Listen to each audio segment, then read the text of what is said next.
Good evening, and welcome back to Breaking News. I hope everyone's nice and fresh and ready to go. First up, is your mom's non-prescription drug habit responsible for your life problems? We interview the autists who think it is, and are quite stuck on it. Like it's been 6 dinners since anyone's brought up anything on this topic, and it's still all they talk about.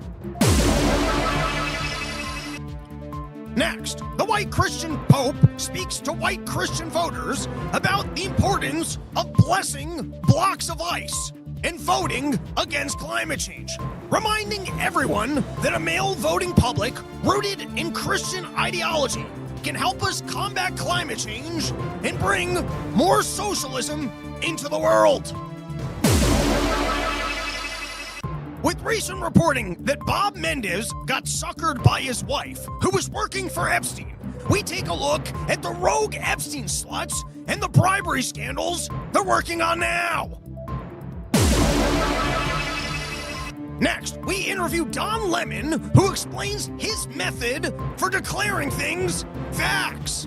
That's why I say Megyn Kelly and Glenn Greenwald, they don't want to talk about political violence, because if they did, they would have to face the truth of much of what we talked about today. The greatest threat of political violence in America today is white men radicalized to the right. That is fact. Next up, has Taylor Swift gone based? And will her fake country audience of sad sacks singing of lost love shed their boots and honky-tonk outfits that match people they wouldn't date in areas they would never live and find a new artist with overpriced tickets? Who will get up there and celebrate Kamala Harris? If you ask me, I think this audience should just shake it off. And lastly, with recent hardline policies from the Donald Trump administration of using the military to subdue the threat from within, we talked to Stephen Miller about his plans. If these terrorists in Portland think that for 1 second we don't have the authority, then, well, per law 1784 on the books, Donald Trump, he is the almighty and all. And so what we're going to do, if they think that they're going to stand against us, we're going to get every single one of them, whether it's by law and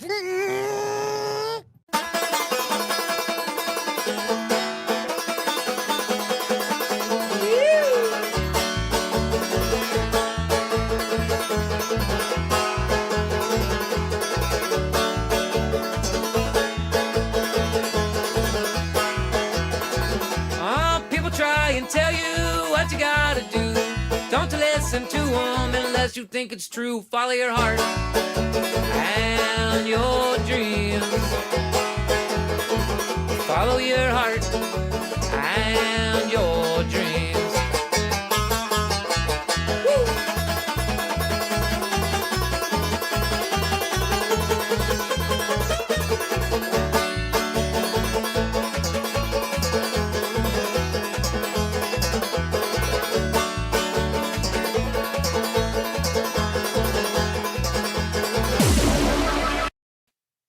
What's up, everybody? Welcome back to the Run Your Mouth podcast. It is a pleasure to be with you all today. I am standing outside of the Trump details pit, where all the details of his plans go. That's why we never hear about them, because, but you know, we might dive in there later and see if we can dig up some of the details on Trump's big plans. Anyways, we've got too much episode to episode right now. Things got really messed up because I made the mistake of trying to go out on a weeknight. You sometimes think, hey, listen, I'm my own boss. You can take a night every once in a while, go see a concert, and I learned my lesson. Don't go out on weeknights. And so we got all the leftovers from last week. We got chaotic stories from this week. I couldn't wait another day to do an episode. I was sitting on too many news stories. Every day, things are changing. I got to pull slides out, and I'm like, I worked so hard on that dumb slide, and now the news isn't irrelevant, and I can't. Anyways, listen, we got a lot of stuff to delve into. Before we do, man, I had a rough 2 days. I got back to LaGuardia the other day, and I showed up, and somebody broke in my new car window, took the Porch Tour gear bag, and also stole my passport. And listen, that guy is a dickhead, and he's clearly at fault for breaking into my car window and stealing my shit. I am also an idiot for having left my passport in my car for as long as it was just sitting in my car. And also an idiot for being in as much of a rush as I was in that I left an exposed bag.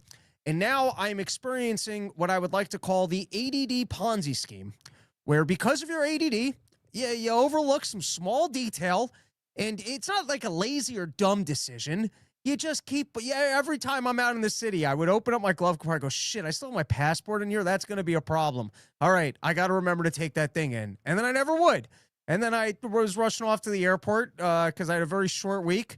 And then the thing, whatever, I left it. I didn't even leave a bag fully exposed. I purposely have like clothes in the backseat of my car so it looks more homeless.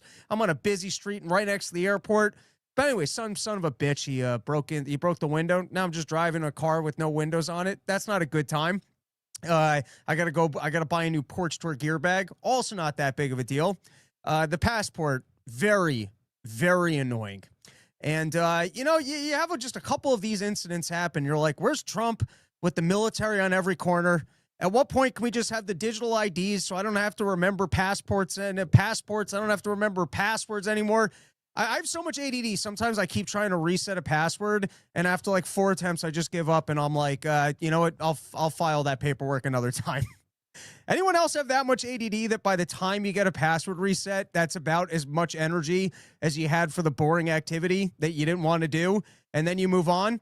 And then you get enough of these things going. You're like, yeah, you know what? Maybe just, you guys are screwing and tracking all my data anyways.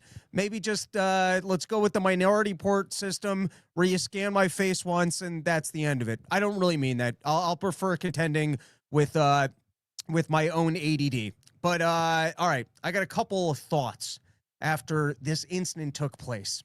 First and foremost is, it's always funny when someone steals something from you, because it's a weird sensation of realizing, how at risk you are in the world.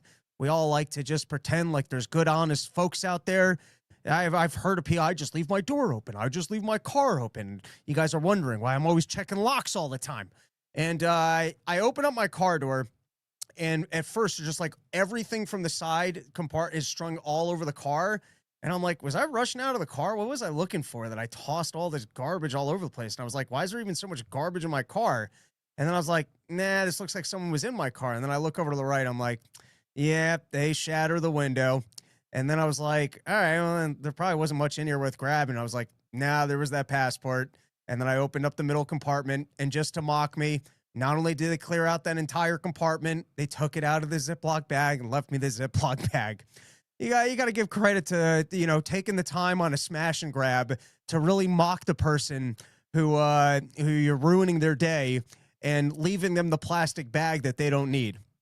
So then you're like, should I call it? I'm like, I just got back from a long trip. I don't want to have to sit here and wait for the cops. The cops aren't going to be helpful.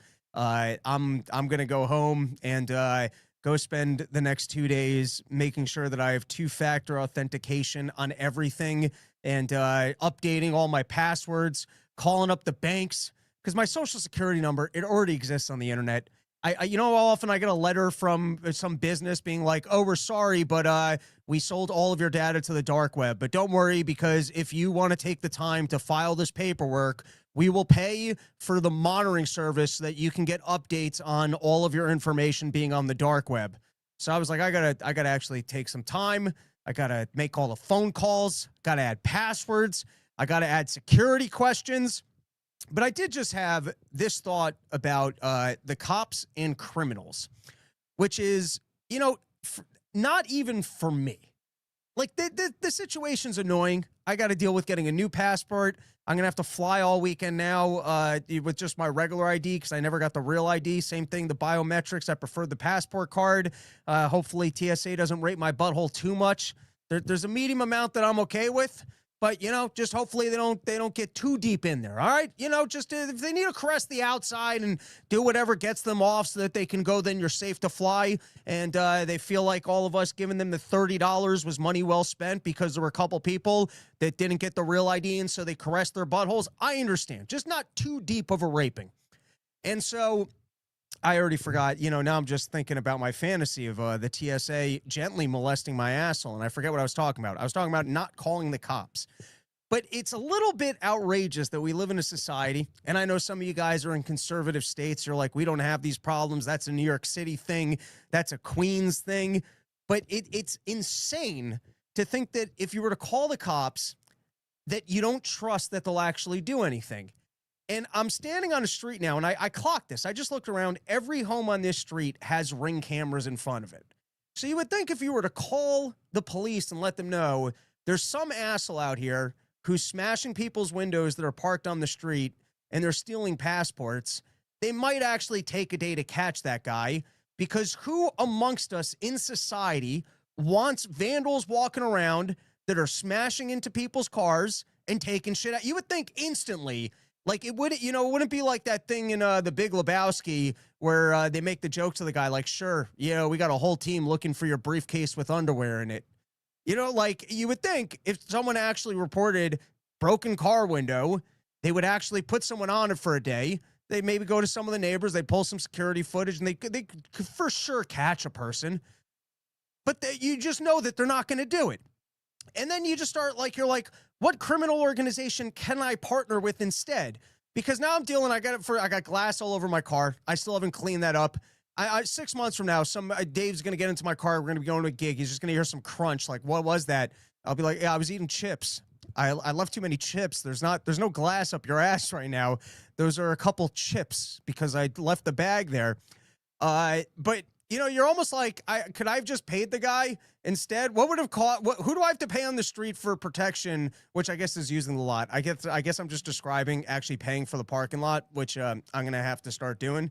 No more free parking. You know how satisfying it was to drive around, find free parking, and be like, fuck you, airport. You're not getting 140 of my dollars to park my car here for 3 days so that it can just sit in your lot. But I remember once I went to PVR, I did a gig out there, and they said, you're totally safe out here because the drug cartels own all these hotels. So they don't let any shit go on.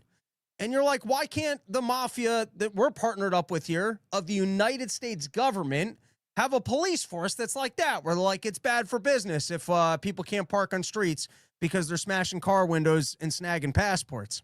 Now, I have good information for everybody here, which is, I like to sit down. I like to think about things. I like to try and make good decisions. I like to try and do my research. I like to try and be informed.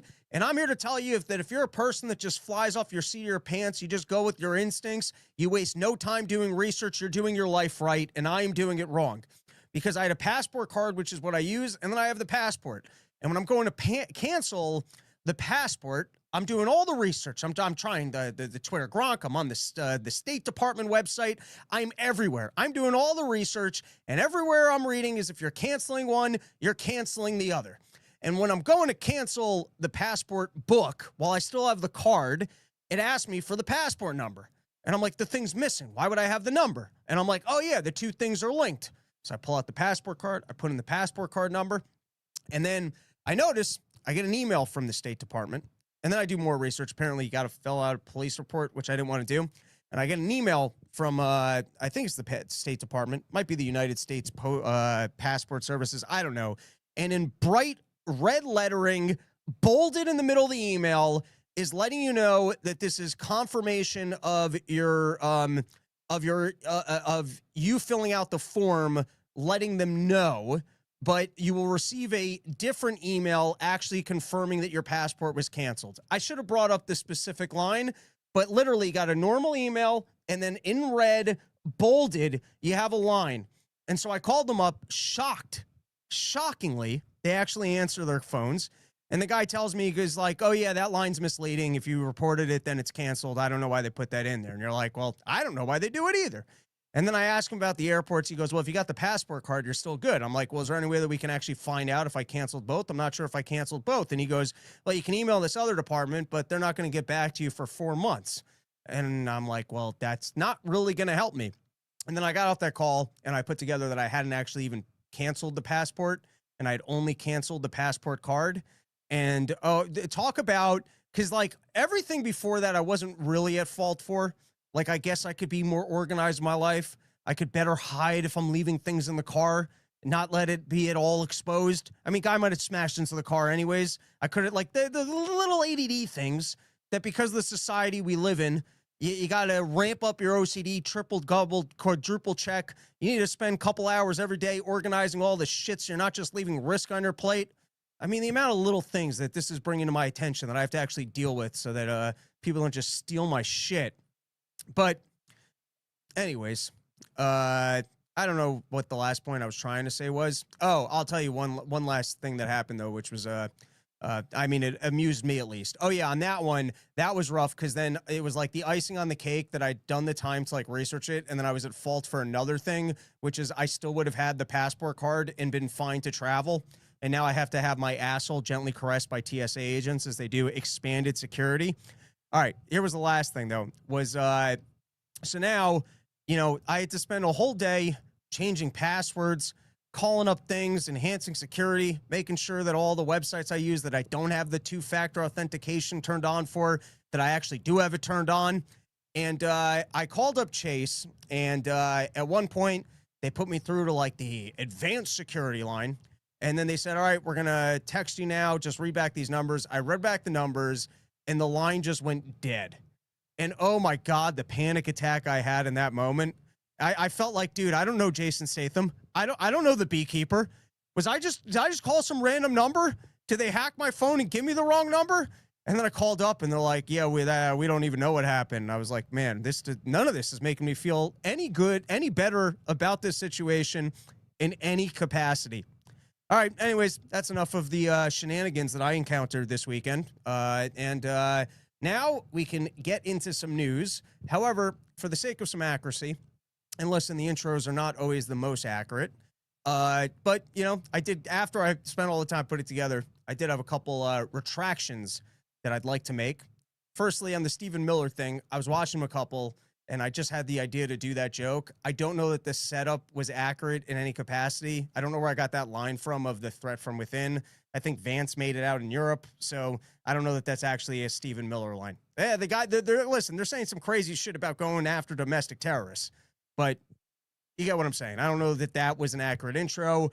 Also, Bob Mendez's wife had previous ties to Epstein, which I thought was fascinating.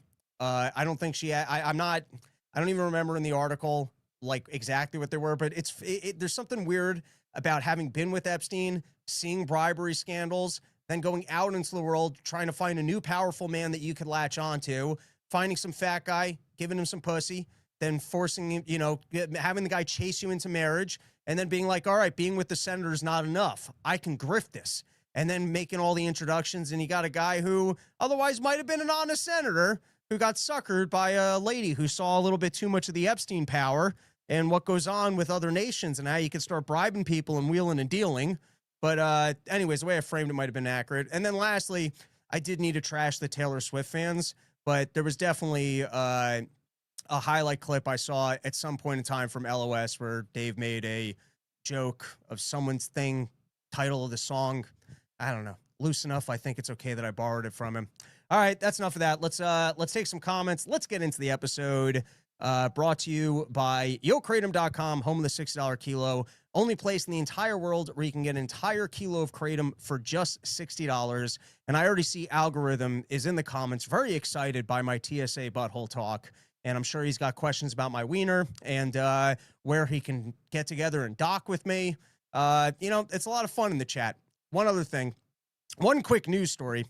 I was behind. I have not watched all of the Pam Bondi proceedings, but the couple clips that I saw, like I said, it's a backwards universe where the Democrats are really picking up and running with the Epstein thing.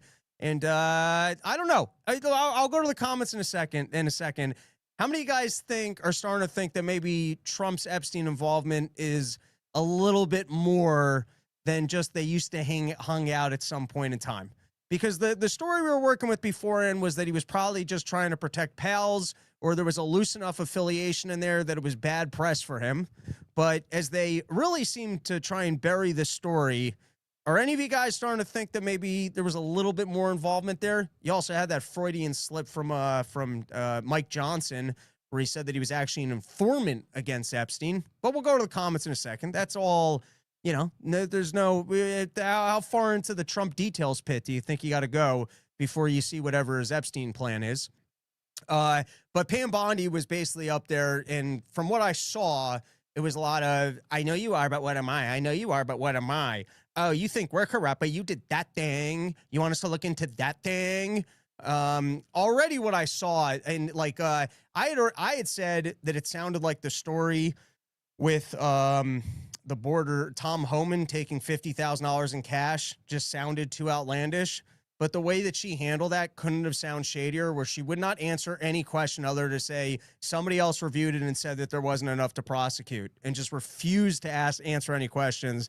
And then the other couple clips I saw was just her trying to turn, you think you're so much more corrupt. What about this thing that you did?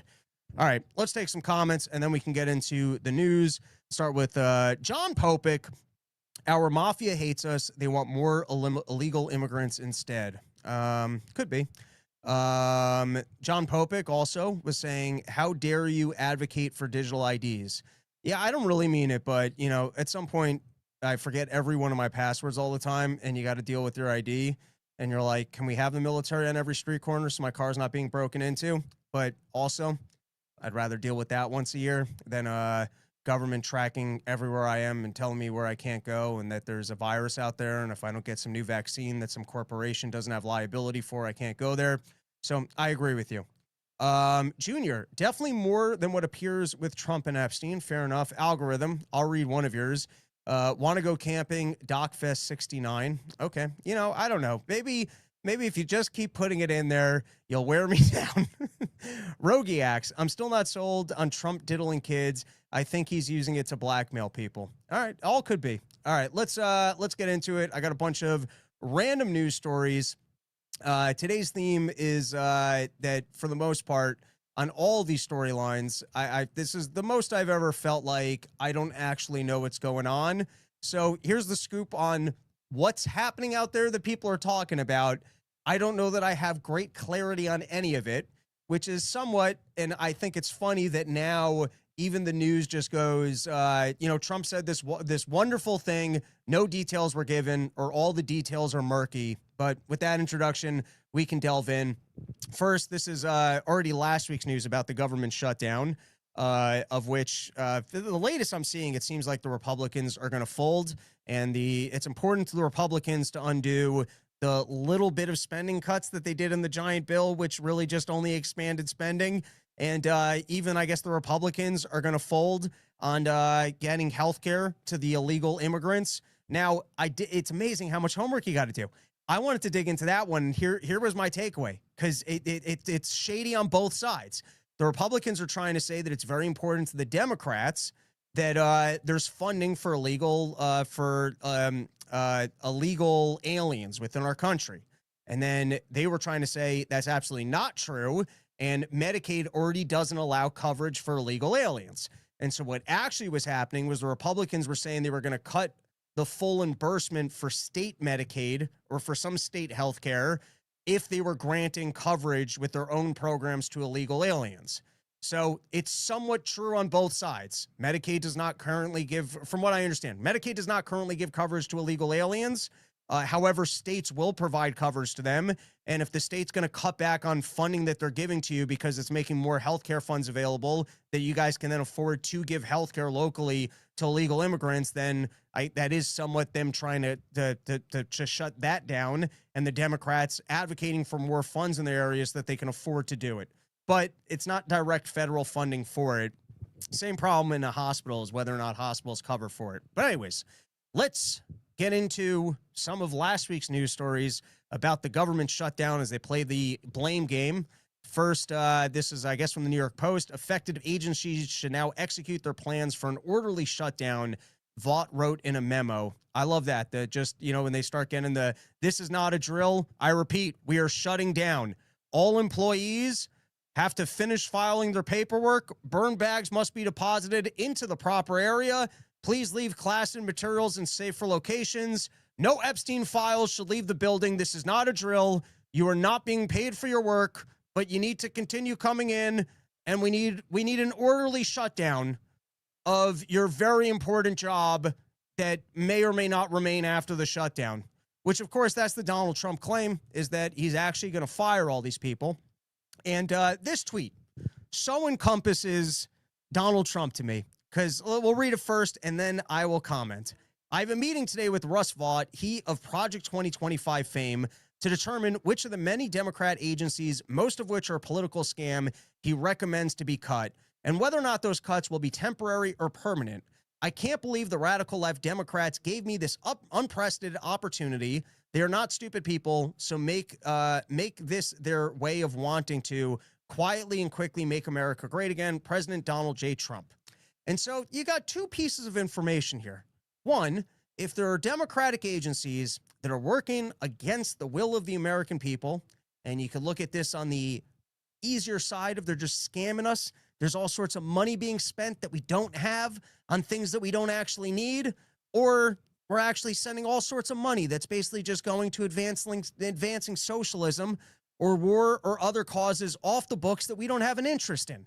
And so if Donald Trump knows a guy from Project 2025 who can label, kind of like the Doge cuts, all the things that we can easily scrap that would save the government money and perhaps undermine the deep state or a more socialist agenda, wow, that's great. But why would you not do it if the Democrats don't agree to the shutdown? If this is important and you actually know good agencies to shut down and save us money, shouldn't you just be doing that anyways? Why is that just a leverage tool? Something's not true here. Either you don't have important things to shut down, or I guess you don't care enough to actually do it and shut them down. But why is it only as a leverage tool you're going to do what you claim is actually necessary and good? It's like the little things with Trump where it's like something here doesn't add up. And so if you know good things to shut down, it shouldn't take the Democrats shutting down the government for you to then threaten them, hey, you better reopen it or I'm actually going to scrap these things that I think are horrible. Then just scrap them. I don't know. Makes sense in my head. All right, here was another random one. Republicans counter that Democrats are holding the government hostage. And this is funny. You know, we've been listening to this Gaza stuff ongoing forever. And as part of the Republicans, trying to sell that the Democrats are the ones that are holding this thing up is they're now, because the Israel propaganda has worked so well. And so Republicans counter that Democrats are holding the government hostage. We're not going to discuss and negotiate it while they're holding the hostage of the federal government. Senator Majority John Thune said Tuesday morning on CNBC, release the hostage and we will have that conversation about how we can keep these exchanges up and going. Haven't we heard enough of this stuff? And in that case, there's actually hostages and, but after everything we've had with Israel, now you've got them going, we refuse to negotiate until you give it to us the way that we want it first, and then we can have a conversation. This is just some of the agencies that are going to be closing down. I think we can skip that. And now, I think I had one more thing on the topic, then I'll take some comments. All right, that's all I got in coverage thus far for government shutdowns, but it seems like we're going to get a chickening out of Trump once again, and that they are going to just, I guess, spend even more money and fund the Democratic causes. Also, there should be a better conversation going on right now in regards to Obamacare, because if Obamacare does not get additional funding now, then apparently everyone's healthcare rates are going to go up. So can we discuss how Obamacare is actually a failure? Not that you're losing something. You're not, the Republicans did not come around and strip you of cheaper health care if you made under a certain threshold. Obama lied to you and told you that something would be more affordable than it was and created a system that doesn't actually work and did not have the funding for it. And so now we're actually coming at the bill being due and there isn't enough funds to subsidize everyone's health care. But that conversation is literally just non-existent. And instead, it's the Republicans are stripping from you what your God-given right is to cheaper healthcare, and the cheaper healthcare actually just drives up costs for anyone that's healthy or doesn't have pre-existing conditions or would have wanted a catastrophic care plan or cheaper options. All right, here we go. This is Donald Trump letting the youth know how thankful they should be because he saved TikTok Let's give it a listen.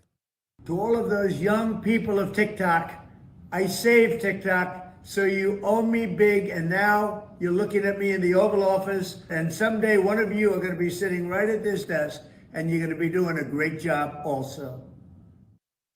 I partnered with Israel. I got one of their biggest donors to buy it, so you can still enjoy it. You can't see what they're doing anymore. And then I'm working with Palantir, so we're going to be the ones collecting your data. We're going to have your data now, us and Israel, and you're not going to see honest information. You're welcome. I did you such a favor. Call me up, thank me. I did so good. And then I shut down a popular platform. I took away your ability to see honest information. And on top of that, I have your data now. You're welcome. I did so good. And then I love the way that they read these bills to him.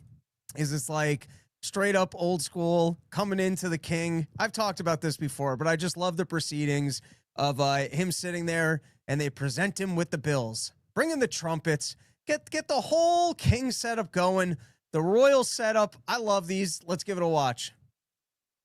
We have an executive order on TikTok. From the first days of your administration, you've charged a team from your administration led by Vice President Vance with ensuring that we can preserve TikTok as a platform for the 170 million Americans who use it, while ensuring that their data is properly protected as required by law. With this executive order, you will be effectively bringing into effect the agreement that will save TikTok and ensure that it can operate safely and securely.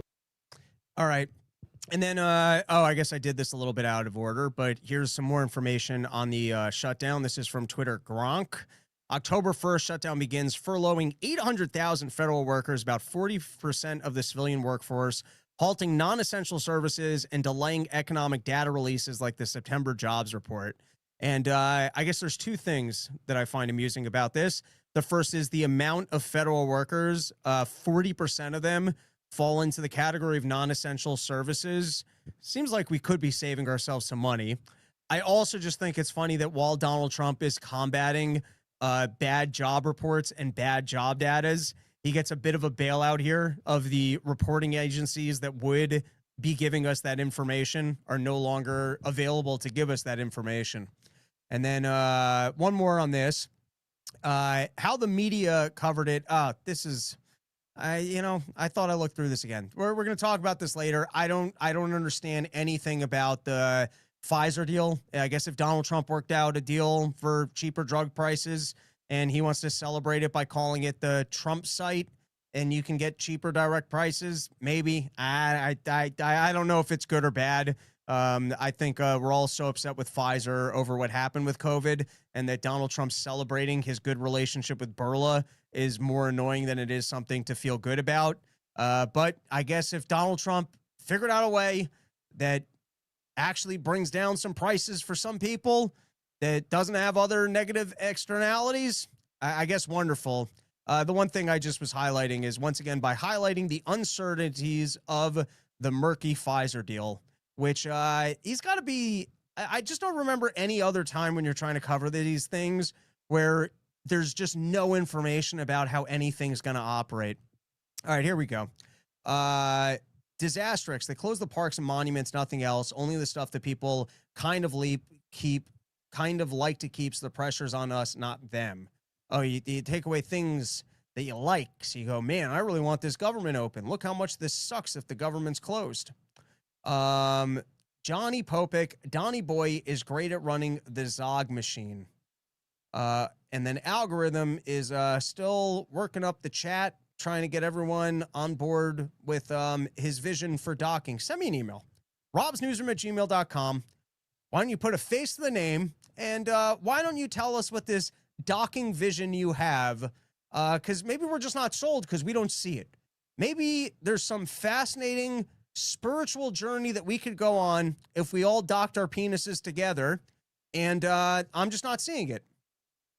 Or we could just tag team Doc Robbie. Either way, I'm bricked. All right, Eric John Pizza Artist. Let's go, Rob. I was just pizza-fied. Go check it out. Last comment, and then we're going back to it. Tarman768. Robbie, what is we surveil the surveillors? No one has a right to privacy in public, including the oppressor class. Make facial recognition networks public and the data public, and we all know who was at the Charlie Kirk shooting and who was at January 6?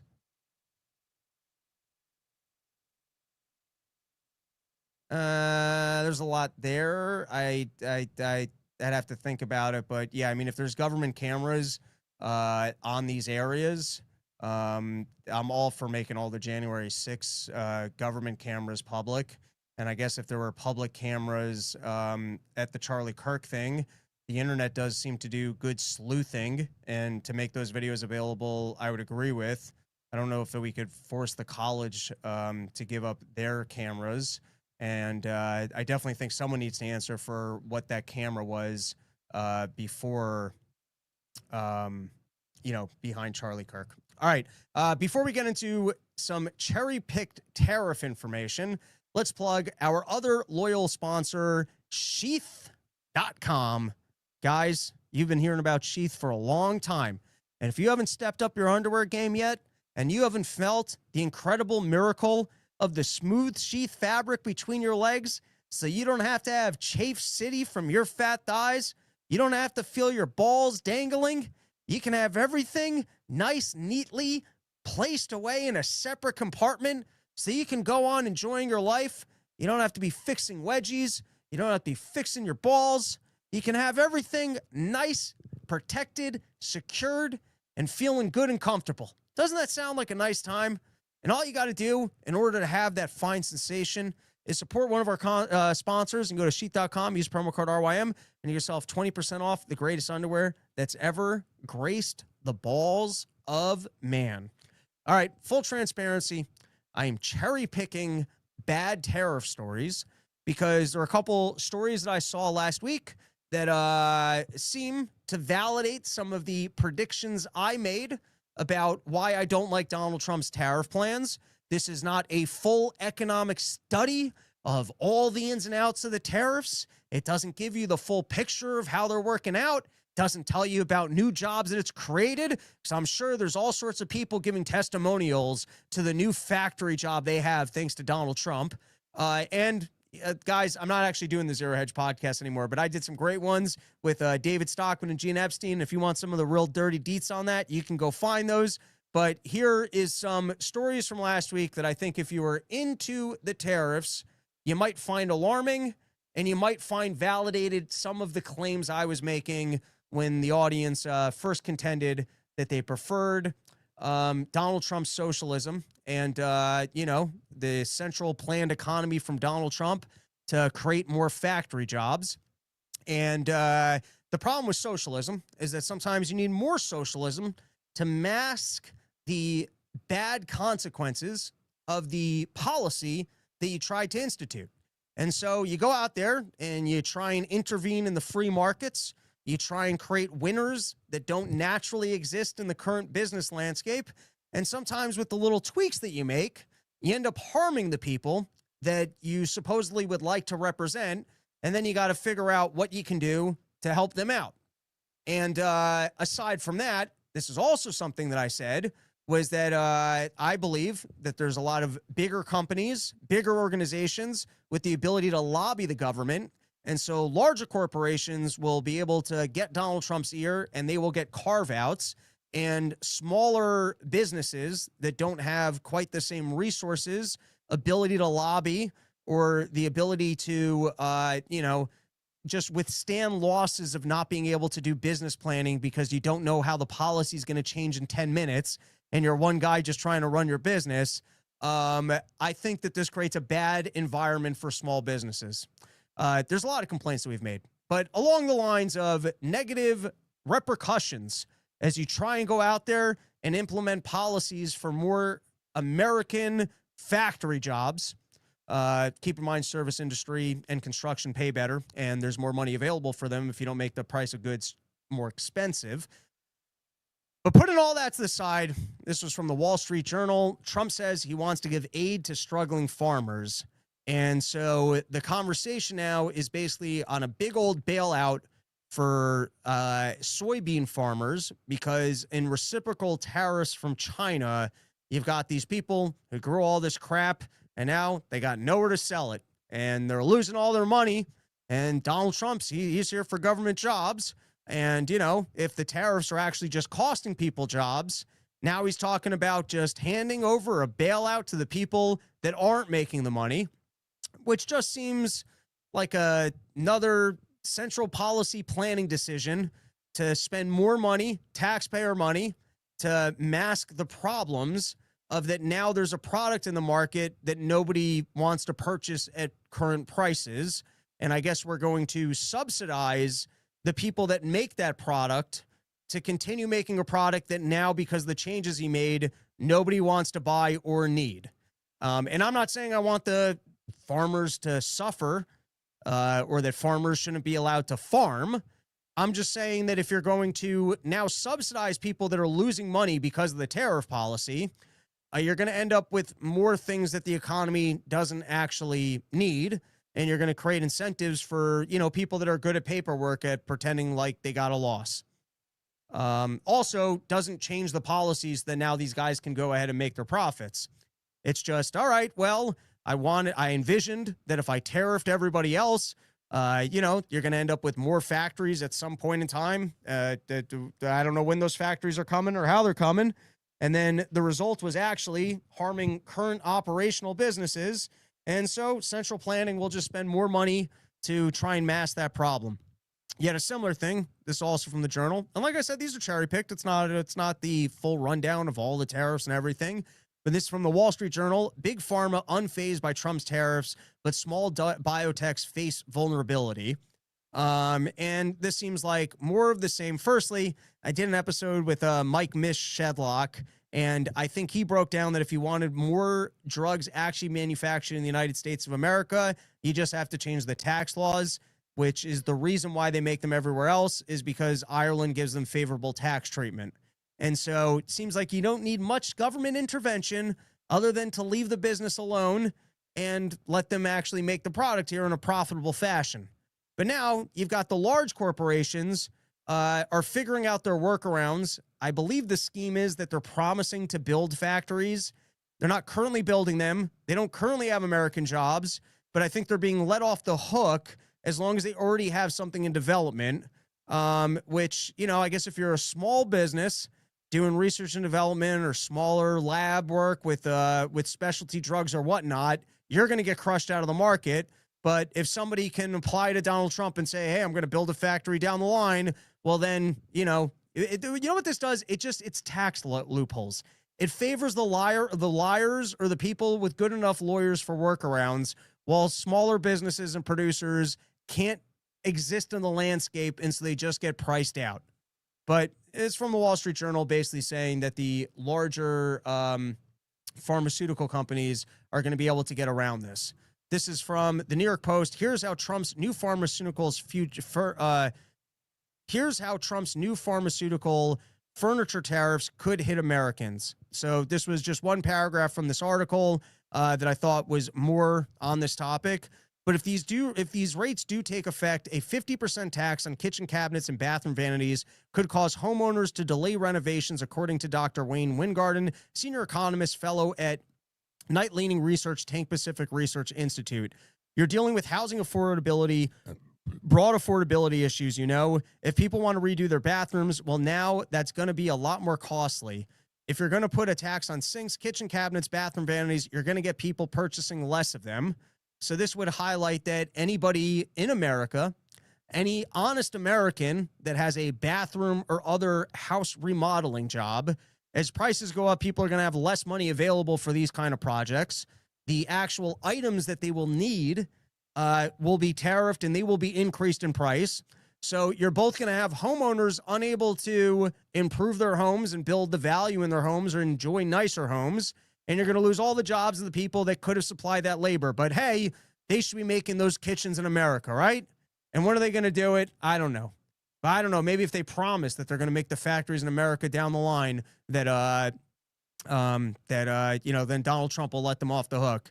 And then here's one more. President re-ups tariff plans on movies.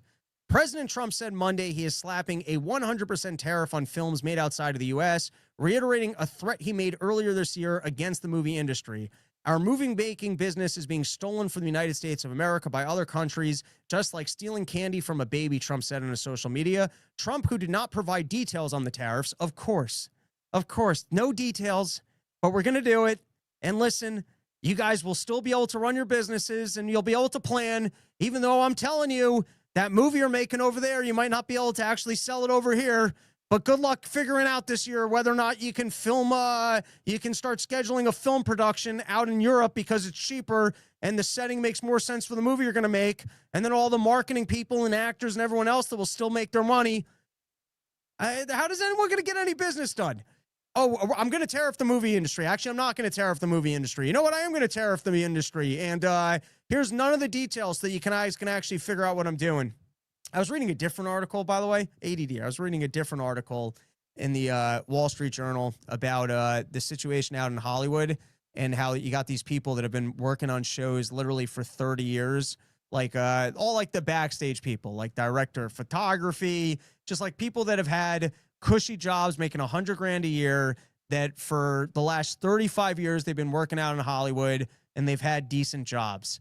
And now it sounds like since COVID and people not really going to the movies anymore and so much more of the digital media picking up, all these people are losing their jobs.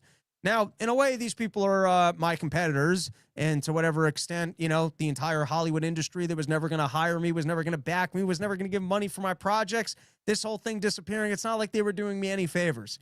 I do think that there's something, you know, sad, and is that, like, you know, these people went all in on closing the country because of COVID. They went all in on unions. They went all in on strikes. They went all in on all of these liberal agendas and these liberal topics, and now their industry is dying. It's also because the go woke, go broke and making programming that none of us were interested in. And then you had the freedom of more people to go online and just create programming, and, you know, people are actually able to make things that people like. And so people spend more time on the internet enjoying things that are actually suited to them, unlike all the horse shit that, you know, all of these companies were putting out. But, you know, why even have tariffs to protect these people? If you want a good example of liberal failure, it's Hollywood shutting down in California because they went all in on the COVID and other liberal rackets that absolutely just destroyed their business. All right, let's take a look at one more sponsor for today, and that is polygraph.net. We're talking over here about sustaining your business, keeping your business going. And if you want a smart business decision, it's going to polygraph.net so that you aren't wasting your money on marketing campaigns that's returning to you all of these leads that are just bot traffic. Guys, if you've been following Dave on recent debates, we all know how much bot traffic exists on the internet, trying to pretend and sway people's opinion and pretend like there's more people who think something than they actually thought. And you're confronting the exact same thing if you're paying a marketing company that's running click banner ad campaigns, and they're bringing you all this bot traffic so they can charge you up the wazoo for things that you should not be paying for. And not only should you not be paying for them, you shouldn't be thinking, oh, this marketing campaign worked. Look at how many leads I got, when it turns out that they were all just bots. So don't be a sucker. Save yourself some money. Make a good business decision. Talk to the good people over at polygraph.net. They'll hook you up. They'll sort through it. They'll let you know what traffic you're getting that are actually good leads and are actually good people. You can save yourself some money, and you can do more sophisticated marketing campaigns of making sure that you actually got good leads coming in. All right. Now, back to, like I said, we had Donald Trump. Doesn't give us no details. They all go down the Trump detail pit. And that's why, in part, I don't know what the hell is going on anymore. But there were a whole slew of storylines last week that had some real evil narratives brewing behind them. I don't know enough of the specifics to give you guys the full story, but I do think it's good to know that these things are going on. And to start out, I got this video. I have no idea what it is. You guys can let me know if we have sound. And that is why today I am announcing this government will make a new free of charge digital ID mandatory for the right to work by the end of this Parliament. Let me spell that out. You will not be able to work in the United Kingdom if you do not have digital ID. It's as simple as that. Because decent, pragmatic, fair-minded people, they want us to tackle the issues that they see around them. And of course, the truth is, we won't solve our problems if we don't also take on the root causes, looking upstream to tackle poverty, conflict. All right, I take back what I said about car doors. That's scary as shit. Gonna track everybody. It starts with the digital ID, then it's having all their information, figuring out who your political enemies are. Oh, if you got this opinion, you're not allowed outside no more. Oh, if you get this opinion, we're not processing your paycheck, letting you into a bank. That's how you have full societal control right there, starting with the digital ID and tracking everybody and what they're doing, linking it to their online profiles. Hey, we need this in order to get all the illegal immigrants to make sure that they're not the ones. Yeah, this is the start of it. Is, hey, listen, we're the government. We got ways of using big AI now to connect you to all your online activities, to all your financial statements, your everything. Run it through Palantir, know what everyone's doing all the time, and we would like to start doing that. And so now if you're out in England, I'm just taking his word. I don't know the whole story of the picture. All I can tell you is I ain't doing gigs in England if I got to go over there and get myself some digital ID. And England's supposed to be, you know, one of the better of the countries. We always hear, other than Israel, our primary partner in the world, right? That's some creepy shit. All right, then you had, this was from WikiLeaks, talking about Israel-aligned billionaires seize TikTok and battle for U.S. narrative control.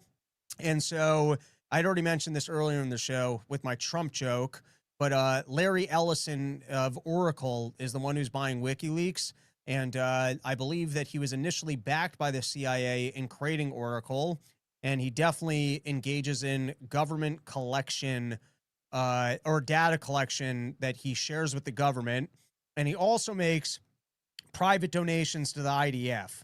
So in terms of trying to combat storylines of Israel or Jewish individuals controlling media, internet, or other issues, other spaces, and engaging in censorship on behalf of Israel and controlling storylines, this, you know, not a good story.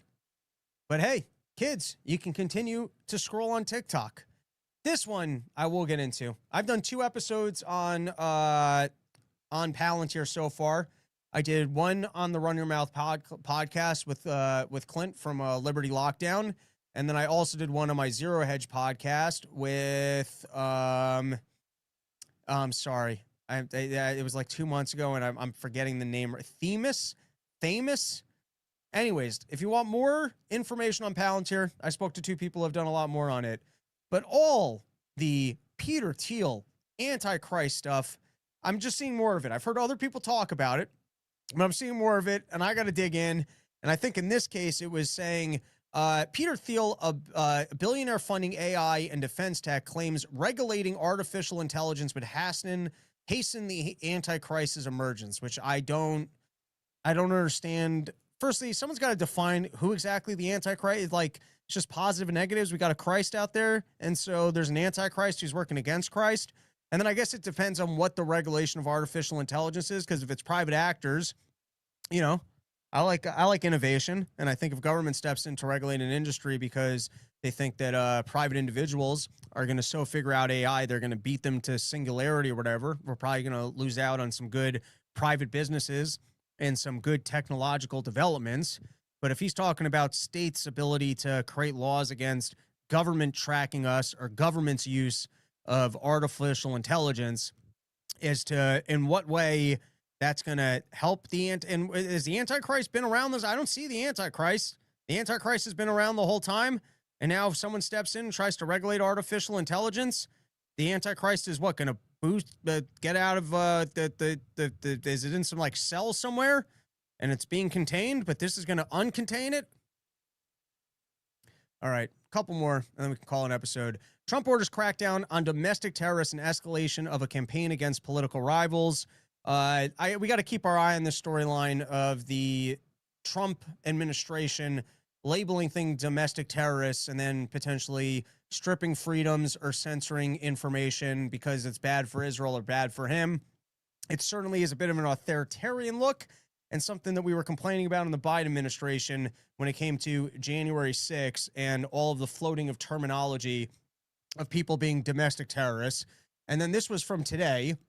But I really hope that Donald Trump goes after the deep state as much as possible and gets all the individuals that tried to undermine him the first time around.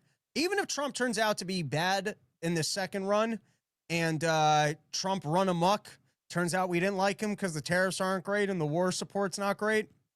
Even if all that's true, we still got to cleanse out all the actors that will work out against outsiders coming into government.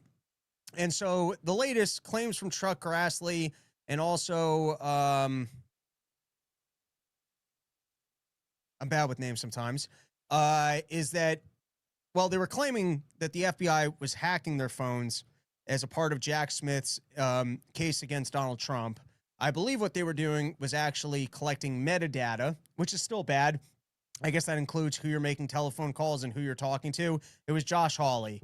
And if you're any of us, there's no reason why the FBI needs to have information on who we're placing phone calls to or where our phone is at any point in time. But if you're specifically the Democrats trying to go after Republicans and you create some phony case that ends up going nowhere, and as a part of that phony case, you're working with the FBI to collect data on, senators from the other side, certainly sounds like quite a bit of a scandal. And I hope that they go after all these characters as much as possible. All right. Let's skip that one. I'll just read this one line because it just goes back to Trump in no details and my ability to recognize Jew language in contracts. But this is from Zero Hedge referring to, the peace, Donald Trump's peace mission in Gaza to get all the hostages released. Let's read this paragraph and then I'll comment. The Israeli military, in an official statement, said it had been ordered to advance readiness for implementing the first stage of Trump's plan. Army radio noted that military operations in Gaza would be scaled back to the minimum, but what have been dubbed defensive strikes will continue. That sounds like nothing. So you're going to do nothing? You're just going to continue what you're doing and we were just doing the minimum over here. That was a defensive strike. Wait, so you guys have had offensive strikes? I thought you were trying to get hostages released, and that the only way that you continue to exist is as long as Hamas is gone. And so isn't everything you're doing really a defensive strike? Because you got to go on the offense as long as you're having good defense. Prime Minister Netanyahu says the hostages will be freed in days. All right, let's clean the docket. Let's clean the entire docket of all of the stories that I have lined up, and we'll take a couple comments here first.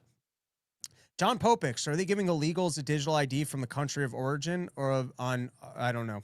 Mike Tucker, holy smokes, they're beating us in the race to dystopia. Roy Batty Android's talk show, the Antichrist is a false messiah mentioned in the book of Revelation. Give me the thing. I'll go look it up. All right. Apple removes apps that let users track ICE. This one I thought was interesting because, listen, I get it. A lot of people are against illegal immigration, and ICE has a job to do, which is round up the illegal immigrants.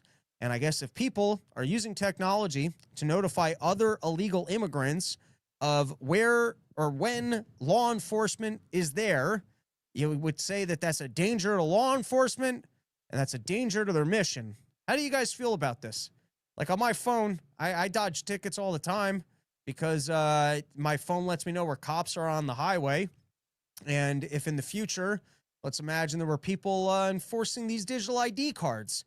And so we created technology so that we can let everyone know where these people are going to be.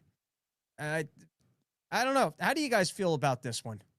This was Apple removes app that lets users track ICE. So people were reporting an ICE sighting so that other people can know whether or not ICE was in the area.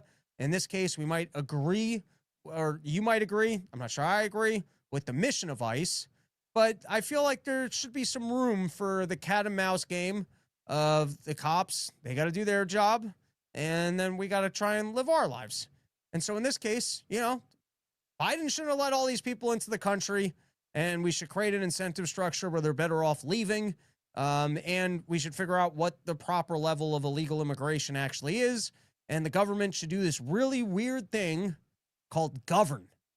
You know, the part where you actually sit down, figure out what will work, write laws, figure out how you're going to enforce them, not just turn around and go, well, you know, we got no way to handle all this, so we better just pardon them into the country. Well, there's absolutely no way that we could police this, so we got to wear masks and, you know, snag everybody.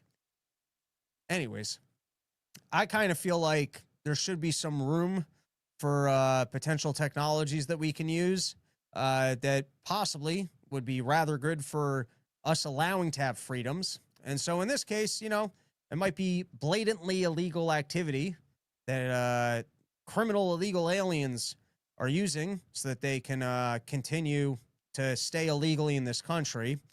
But I don't know that technological, you know, it's like the phone or the internet. If you guys want to say that you're neutral actors and just providing it, and then you start editing it, it's like the phones. That's why, you know, phone's not liable if one terrorist calls another terrorist, because they're just using the infrastructure.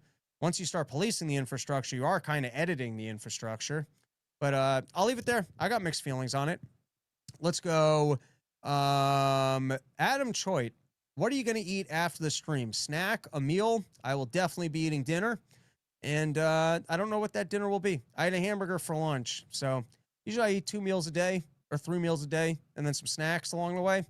I like one of the meals to be eggs. Usually a second meal's a burger at some point. And then it's like some chicken product or something. I don't know. We'll find out.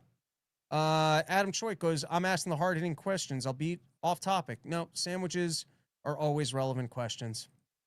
All right, this one. There we go. This is a big one. Paramount buys Barry Weiss's The Free Press for $150 million. And I guess Israel figured out where to send that $150 million they offered to Charlie Kirk. A little convenient. And they just mocking us with the exact $150 million number. And like I said, no one actually, or I didn't see definitive proof of that he was offered that, turned it down, and then, you know, that they recalled an asset or anything like that. But I did think it's a little bit suspicious that the exact number that this lady's getting, $150 million. And for anyone that thinks that the DEI is out of the system, or for all these Democrats complaining about Trump's involvement and the inability of the free markets to work and for people to make profits, what is going on here? And by the way, I think that this is the same Oracle guy who bought Paramount, also owns TikTok, seems to be very pro-Israel, who is now putting a lot of money into the Barry Weiss thing. Now, here's why I hate Barry Weiss. It's because she pulled that thing during COVID that once it was easy to criticize what was going on, she pretended, oh, I'm the free-thinking individual, and I think what's going on is crazy here. And, you know, for the first year or even 2 years of it, I didn't hear that from her. And then all of a sudden, she's stealing the glory of the people like us that were actually right and pretending like, oh, I'm the outsider. And so here's what drives me nuts about her. Criticism of legacy media propelled columnists to launch free press site like she's the honest news journalist, alternative internet person. Bullshit. You always hope. This is what I kind of hoped with comedy. It's already not coming true. But I was out here telling offensive jokes through the entire stretch of time that you couldn't tell offensive jokes.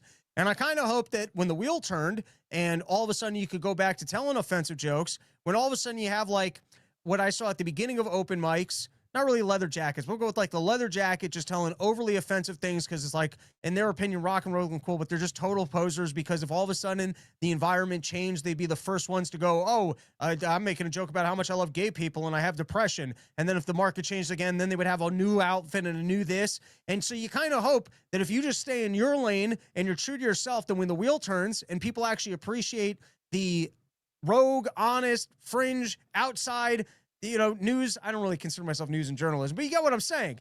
We're supposed to be the cool outsiders, and then you get the grifters and the fake insiders with the safe opinions or the pro-Israel views.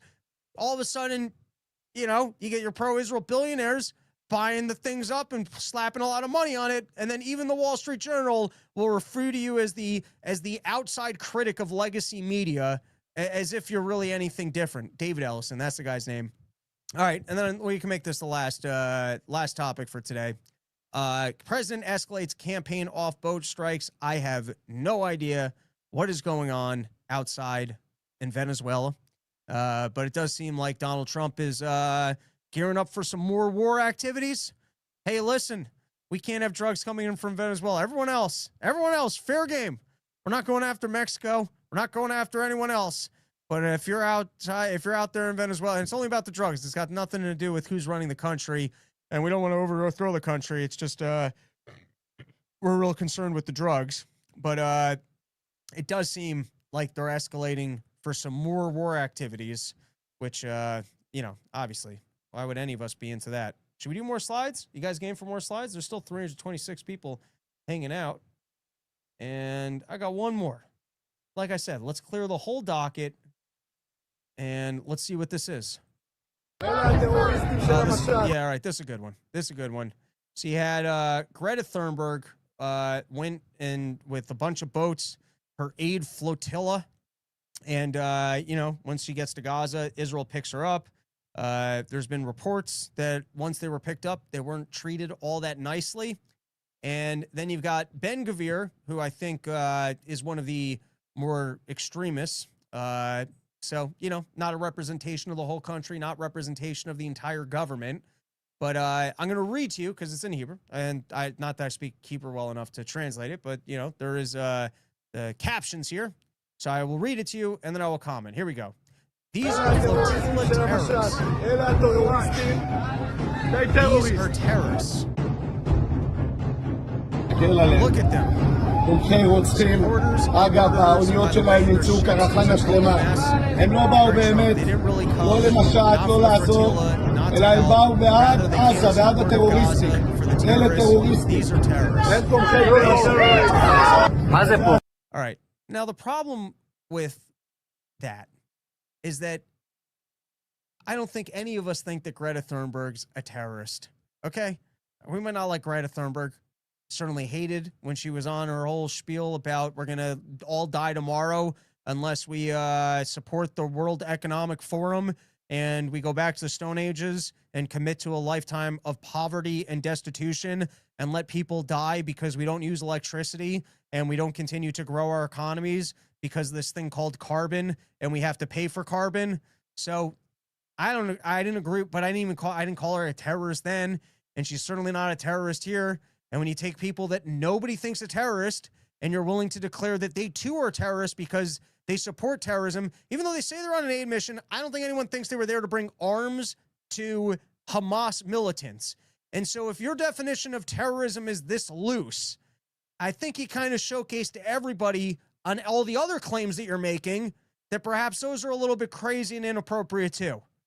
I'm just saying it does not help your cause of how honest, righteous, and moral you are and how everyone that you're killing needs to die because they're terrorists, when without any joke, irony, it doesn't seem like just a Trump gusto thing. You show up and you yell at the people who are already being tied and forced to sit on a floor and do a publicity thing where you declare that they're terrorists.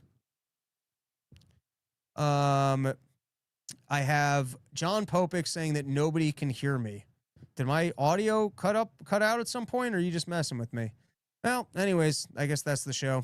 Thank you for hanging out. Not a ton of porches left, but we do have some. I got California in 2 weekends. Trying to film some of those shows. So if you're out in California, no one can hear you during the video. No one could hear me. All right, well, you can read the subtitles where he declares that Greta Thunberg was a terrorist. All right, couple porch tour announcements, then we're going to call it an episode. I got California coming up. I got a run coming up in Boston and New Hampshire. I know I've got a run out in Denver. And then I got to run Jacksonville and Savannah. Still, I might add a show outside of New Orleans. I might add a Detroit. I don't think Chicago's going to happen. A Denver probably will happen. Also, Childerberg. I should have said that at the beginning of the show. If you're out in Texas, I'm back in Dallas this Sunday doing Childerberg. And I got quite a bit of material that I did not do opening up for Dave. So even if you came to those shows, it's a little bit different when I'm headlining. But anyways, that's it. Still might line up some porches. I don't know. The show's over. Thank you for hanging out. Probably do an episode on Sunday from Childerberg. And then I think next week I will not do an episode on Wednesday. I'm going to be out in Tampa and probably taking the day off, but we'll see. So I think I'm going to try and do an episode Sunday, and then hopefully we'll be back to our Wednesday schedule. That's it. Later, everybody. Have a good one. It's been fun.